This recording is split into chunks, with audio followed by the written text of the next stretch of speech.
Hello students, जय हिंद। चलिए आज देखिए हम एक पेडागोजी का टॉपिक यहाँ पर लेकर आए हैं, भाषा कौशल, जो कि स्पेशली आपका सीटेट में या टेट में सबसे ज़्यादा पूछा जाता है। सीटेट में जितने भी आपके लैंग्वेज के सेक्शंस होते हैं, चाहे वो आपका हिंदी हो, चाहे इंग्लिश हो, चाहे संस्कृत हो, उसमें भाषा कौशल से संबंधित काफ़ी सारे प्रश्न आपसे पूछे जाते हैं। तो सबसे पहले हम भाषा कौशल की बात करते हैं। तो भाषा कौशल में हमारा पहला शब्द है भाषा। तो भाषा क्या होता है? तो विचारों के आदान प्रदान का जो माध्यम होता है वो हमारा क्या कहलाता है? भाषा कहलाती है।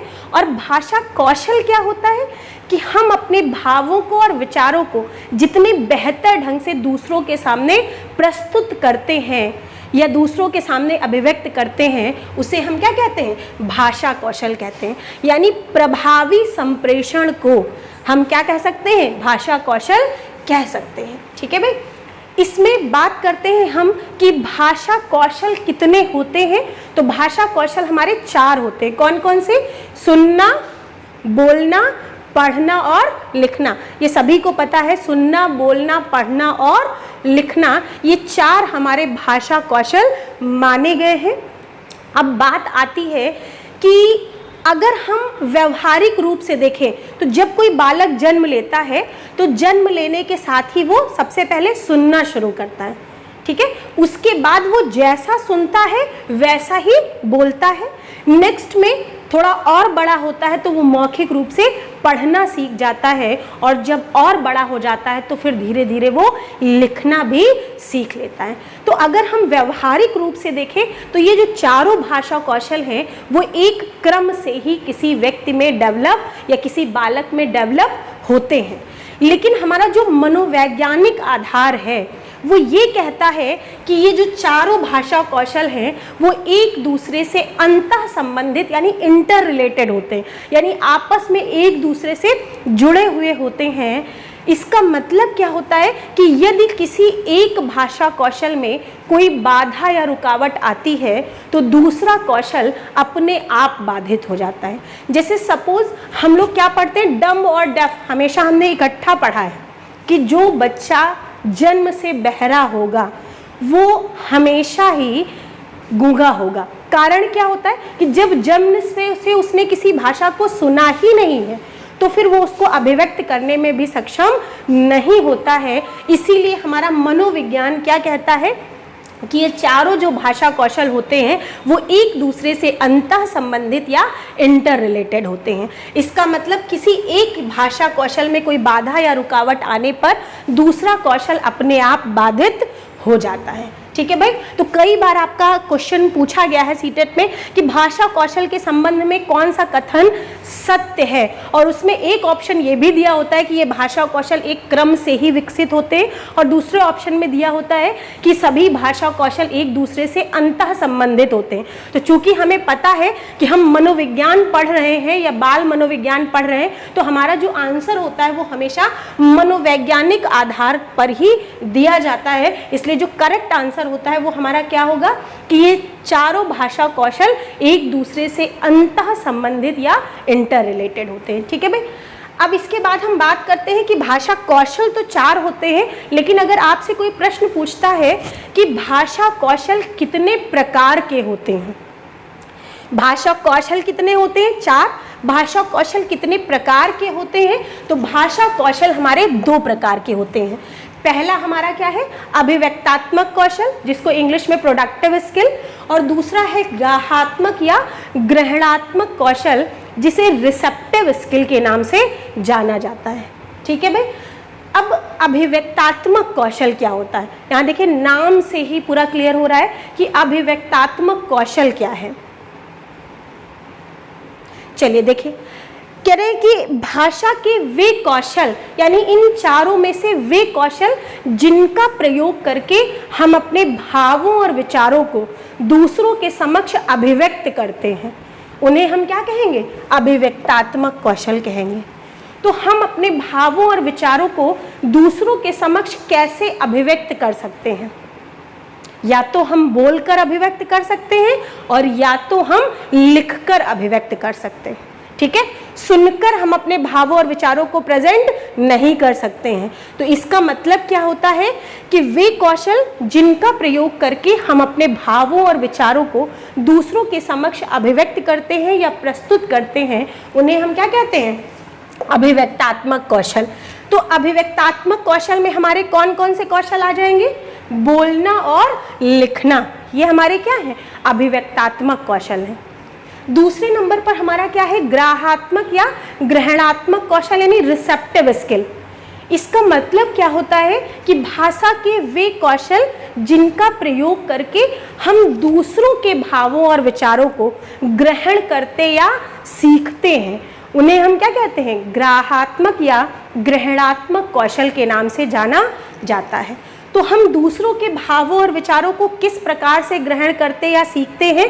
तो या तो हम सुनकर, जब भी आप किसी टीचर की क्लास लेते हैं तो जब आप उसको सुनते हैं तो इसका मतलब ये होता है कि आप उसके भावों को या विचारों को सीख रहे हैं या ग्रहण कर रहे हैं। और दूसरे नंबर पर आता है पढ़कर। तो जब भी हम कोई पुस्तक पढ़ते हैं तो उस पुस्तक में दिए गए विचारों को या उसके भावों को हम ग्रहण करते या सीखते हैं। तो इसका मतलब क्या है कि जो सुनना और पढ़ना है वो हमारा कौन सा कौशल है? ग्राहात्मक कौशल है। और जो बोलना और लिखना है वो हमारा अभिव्यक्तात्मक कौशल है। ठीक है भाई। अब देखिए, इसको हमने दोनों लैंग्वेजेस में यानी हिंदी और इंग्लिश में एक्सप्लेन किया है। इसको हम संस्कृत में भी देख लेते हैं। कई बार ऐसा आता है कि संस्कृत में भी इससे संबंधित क्वेश्चन होते हैं जिन्होंने संस्कृत को ऑप्ट किया होता है एज अ सेकेंड लैंग्वेज। ठीक है, तो उसमें यहाँ पे नाम आपको गौर करना है। सुनना कौशल को श्रवण कौशल कहा जाता है, बोलना कौशल को भाषण कौशल कहते हैं, पढ़ना कौशल को वाचन कौशल या पठन कौशल के नाम से जाना जाता है, और लिखना कौशल को लेखन कौशल के नाम से जाना जाता है। तो ये आपके बेसिक क्वेश्चंस हो गए। कहीं कहीं पर जो क्वेश्चन का फॉर्मेशन होता है वो आपका ये भी होता है कि भाषा कौशल का विकास, यानी एज अ टीचर हम अपने स्टूडेंट्स में इन चारों लैंग्वेज स्किल्स को कैसे डेवलप करेंगे। ठीक है, तो सबसे पहला जो हमारा कौशल है सुनना कौशल, क्योंकि सुनना सीखने का बेस यानी आधारशिला होता है। जब तक आप किसी बात को बेहतर ढंग से सुनेंगे नहीं तब तक आप उसे बेहतर ढंग से एक्सप्लेन भी नहीं कर पाएंगे। छोटी कक्षाओं में सुनना कौशल डेवलप करना बहुत ही डिफ़िकल्ट होता है, क्योंकि जो छोटे बच्चे होते हैं वो पर्टिकुलर किसी एक बिंदु पर लंबे समय तक अपने ध्यान को कंसंट्रेट नहीं कर पाते। इसका कारण क्या होता है कि जब ब्लैक बोर्ड पर टीचर कुछ बता रहे होते हैं, बच्चे आपस में बात करने लगते हैं, खेलने लगते हैं, दूसरी किताबों में झांकने लगते हैं। तो सबसे पहला प्रयास हमारा क्या होता है कि हम उनको सुनने के लिए तैयार कर सकें। तो सुनना कौशल के विकास के लिए छोटी कक्षाओं में हमें कोशिश ये करनी चाहिए कि बच्चों की पसंद की चीज़ें सुनानी चाहिए। अब इसमें परियों की कहानियाँ भी हो सकती हैं, गीत भी हो सकते हैं, कविताएं भी हो सकती हैं। इसीलिए छोटी क्लासेस में एक्टिविटी बेस्ड लर्निंग को और प्रोजेक्टर्स का यूज़ सबसे ज़्यादा किया जाता है, ताकि हम बच्चे को सुनने के लिए तैयार कर सकें। तो आपने देखा है कि जब बच्चे कोई गीत सुनते हैं, कोई कविता सुनते हैं या उसको देखते हैं तो उनका इंटरेस्ट क्या होता है? बढ़ जाता है। और ऐसे में धीरे धीरे उनमें सुनना कौशल का विकास यानी हैबिट बन जाती है। और जैसे जैसे वो बड़े हो जाते हैं फिर जो चीज़ें उन्हें नहीं भी पसंद होती हैं उसको भी वो ध्यानपूर्वक सुनने लगते हैं। बात समझ में आ गई? तो छोटी कक्षाओं में सुनना कौशल के विकास के लिए जहाँ तक संभव हो कहानियों के माध्यम से, कविताओं के माध्यम से या परियों के कहानियों के माध्यम से, राजा रानियों के कहानियों के माध्यम से ही अपने प्रकरण को आगे बढ़ाना चाहिए, ताकि बच्चे उसे ध्यानपूर्वक सुन सकें। ठीक है, दूसरे नंबर पर आता है कि how to develop speaking skill, यानी हम अपने बच्चों में बोलना कौशल का विकास कैसे करेंगे। तो बोलने का मतलब ये नहीं होता है कि आप सुबह से लेकर शाम तक नॉन स्टॉप बोलते ही रहो। बोलना कौशल का मतलब होता है कि पर्टिकुलर किसी प्रकरण पर अपने भावों और विचारों को तार्किक रूप से यानी लॉजिकल वे में प्रस्तुत करना है। ठीक ठीक है ना। जैसे देखिए हम लोग अगर बोलते हैं तो लोग कहेंगे क्या फालतू की बकवास कर रहे हैं, आधे घंटे सुनेंगे उसके बाद चले जाते हैं। लेकिन आपने देखा होगा कि जितने हमारे नेता हैं, जितने हमारे कॉमेडियंस होते हैं, वो उस बात को इतने बेहतर ढंग से प्रेजेंट करते हैं कि हमें इंटरेस्ट भी आता है और बहुत लंबे समय तक हम उन्हें सुनते भी हैं। तो ये क्या है, उनका अपना स्पीकिंग स्किल है कि उस प्रकरण पर वो इतने बेहतर तरीके से अपनी बात को रखते हैं कि वो बिल्कुल अलग लगने लगता है, ठीक है ना। तो बोलना कौशल के विकास के लिए सबसे पहली चीज़ है कि हमें अपने बच्चों को बोलने का अवसर देना होगा, यानी क्लास के हर स्टूडेंट को अपनी बात कहने का अवसर देना होगा।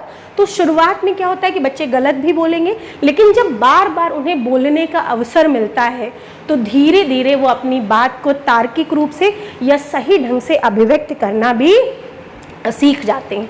इसके लिए कक्षा में हमें व्यक्तिगत रूप से प्रश्नों का प्रयोग करना चाहिए। जहाँ तक संभव हो तार्किक चिंतन वाले अपसारी प्रश्नों को ही पूछा जाना चाहिए, यानी उस प्रकार के प्रश्न पूछने चाहिए जिन प्रश्नों का उत्तर बच्चा अपनी बौद्धिक क्षमता या तार्किक शक्ति के आधार पर दे सके। तो क्लास में आपको हाँ नहीं वाले, सत्य असत्य वाले प्रश्नों का प्रयोग नहीं करना चाहिए, बल्कि उन प्रश्नों का प्रयोग करना चाहिए जो बच्चों की तार्किक क्षमता या चिंतन शक्ति का विकास करने वाले होने चाहिए। क्लियर हो गया। अब थर्ड नंबर पर हमारा आता है पठन कौशल, यानी पढ़ना कौशल। तो पठन कौशल का मतलब होता है कि हम जो कुछ भी पढ़ रहे हैं, यानी पढ़ी जाने वाली विषय वस्तु के अर्थ या भावों को समझते हुए आगे बढ़ना, क्या कहलाता है, पढ़ना कहलाता है। पढ़ने का मतलब ये नहीं होता बस नज़र उठाई और ऐसे ऐसे करके कर दिया। जब आपसे कहा जाता है इसको पढ़ो, तो इसका मतलब होता है कि आपको जो कुछ पढ़ने के लिए कहा जा रहा है उसके अर्थ और भावों को समझते हुए आगे बढ़ना क्या कहलाता है, पढ़ना कौशल कहलाता है, ठीक है। और पढ़ना कौशल का सबसे इंटरेस्टिंग पॉइंट ये होता है कि पढ़ना कौशल के विकास के लिए जहाँ तक संभव हो बच्चों की पसंद की चीज़ें पढ़ने का अवसर देना चाहिए। इसीलिए आपने देखा होगा कि जो भी मॉडर्न हमारी लाइब्रेरीज बनती स्कूल में, तो उसमें केवल पाठ्य पुस्तकें ही नहीं होती हैं, बल्कि कहानियाँ होती हैं, कॉमिक्स होते हैं, न्यूज़पेपर होते हैं, यानी जितने भी सोर्सेज हमारे रीडिंग के होते हैं हम उन सभी सोर्सेज को वहाँ पर रखते हैं ताकि बच्चा अपनी रुचि के हिसाब से कुछ भी पढ़ सके। तो जब आप पढ़ने में इन्वॉल्व होते हैं तो आप में पढ़ने की हैबिट बन जाती है और यहीं से आप में पढ़ना कौशल का विकास हो जाता है। जनरली हम क्या देखते हैं कि जो पठन कौशल आपका होता है उसको हम लोग क्या कहते हैं, वाचन कौशल भी कहते हैं। और वाचन कौशल हमारा दो प्रकार का होता है, यानी जो हमारी क्या बोलते हैं रीडिंग स्किल्स होती हैं वो दो प्रकार की होती हैं। एक होता है आपका मौन वाचन यानी साइलेंट रीडिंग, और दूसरा होता है आपका सस्वर वाचन यानी लाउड रीडिंग। इन दोनों को यूज़ करने का अपना एक लॉजिक होता है। मौन वाचन का जो प्रयोग होता है या साइलेंट रीडिंग का जो यूज़ होता है वो हम अर्थ और भावों को सीखने के लिए या ग्रहण करने के लिए प्रयोग करते हैं, जबकि जो लाउड रीडिंग होती है वो बच्चों में हेजिटेशन की भावना को दूर करने के लिए और प्लस बच्चों के प्रोनाउंसिएशन स्किल को डेवलप करने के लिए प्रयोग किया जाता है, ठीक है भाई। इसके बाद लास्ट हमारा क्या है, राइटिंग स्किल यानी लेखन कौशल। तो लिखना क्या होता है कि हमारे विचारों का एक ग्राफिकल रिप्रेजेंटेशन होता है, ठीक है। तो राइटिंग क्या है, हमारे थॉट्स का या हमारे विचारों का जो ग्राफिकल रिप्रेजेंटेशन होता है वो क्या कहलाता है, राइटिंग या लेखन कहलाता है। इसीलिए लेखन संबंधी विकार को डिस्ग्राफिया भी कहा जाता है। तो लिखना का मतलब बहुत सुंदर सुंदर सजा करके और बहुत साफ साफ लिखना ही नहीं होता है, क्योंकि अब हम जितनी भी पुस्तकें पढ़ते हैं वो सभी प्रिंट मटेरियल में आती हैं, ठीक है।